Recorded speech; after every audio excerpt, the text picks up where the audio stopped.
പെരിയാറിൽ അടിഞ്ഞുകൂടിയ എക്കൽ നീക്കം ചെയ്ത് പുഴയുടെ ആഴം കൂട്ടണമെന്ന ആവശ്യം ശക്തമാകുന്നു. എക്കൽ നീക്കം ചെയ്യാത്തതാണ് വെള്ളപ്പൊക്കത്തിന് കാരണമെന്നാണ് നാട്ടുകാരുടെ പരാതി. എക്കൽ നീക്കം ചെയ്ത് ആഴം വർദ്ധിപ്പിക്കാൻ അധികൃതർ ഉടൻ നടപടി സ്വീകരിക്കണമെന്നാണ് നാട്ടുകാരുടെ ആവശ്യം. കാലവർഷം ശക്തമാകുന്നതോടെ പെരിയാറിൽ വെള്ളം ഉയരുന്നതും തീരത്തെ വീടുകളിൽ വെള്ളം കയറുന്നതും സാധാരണയാണ്. എക്കൽ നിറഞ്ഞതോടെ പെരിയാറിന്റെ സ്വാഭാവിക ആഴം ഇല്ലാതായതാണ് വെള്ളമുയരുന്നതിന് കാരണമെന്നാണ് ശാസ്ത്രീയ പഠനങ്ങൾ വ്യക്തമാക്കുന്നത്. 2018 പ്രളയത്തിന് മുമ്പ് തന്നെ പെരിയാറിൽ എക്കൽ അടിഞ്ഞു തുടങ്ങിയിരുന്നു. പ്രളയത്തിൽ മലവെള്ളത്തിനൊപ്പം ചെളിയും മറ്റു മാലിന്യങ്ങളും കൂടി ഒഴുകിയെത്തിയതോടെ പെരിയാറിന്റെ അടിത്തട്ട് പൂർണ്ണമായും എക്കൽ നിറഞ്ഞിരിക്കുകയാണ്.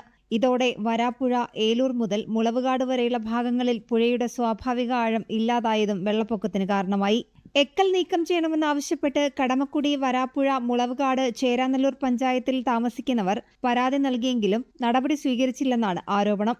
പുഴയുടെ സ്വാഭാവിക ആഴം ഇല്ലാതായതോടെയാണ് തീരപ്രദേശങ്ങളിൽ വെള്ളമുയരുന്ന സാഹചര്യം ഉണ്ടാകുന്നത്. പുഴയിൽ നിന്ന് നീക്കം ചെയ്യുന്ന എക്കലും മണലും നിക്ഷേപിക്കാൻ സ്ഥലമില്ലാത്തതാണ് ഇവ നീക്കം ചെയ്യാനുള്ള പ്രധാന തടസ്സമായി അധികൃതർ ചൂണ്ടിക്കാട്ടുന്നത്. എന്നാൽ ചെളിയും മണലും നിക്ഷേപിക്കാൻ സ്ഥലങ്ങൾ കണ്ടെത്തി നൽകാമെന്ന് പഞ്ചായത്തുകൾ വ്യക്തമാക്കിയിട്ടും എക്കൽ നീക്കം ചെയ്യുന്നില്ലെന്ന് നാട്ടുകാർ പറഞ്ഞു. അടുത്ത കാലവർഷത്തിന് മുൻപെങ്കിലും പുഴയിലെ എക്കൽ നീക്കം ചെയ്ത് സ്വാഭാവിക ആഴവും ഒഴുക്ക് നിലനിർത്താൻ വേണ്ട നടപടികൾ സ്വീകരിക്കണമെന്നാവശ്യപ്പെട്ട് നാട്ടുകാർ ജില്ലാ ഭരണകൂടത്തിന് പരാതി നൽകിയിട്ടുണ്ട്. ജനം, കൊച്ചി.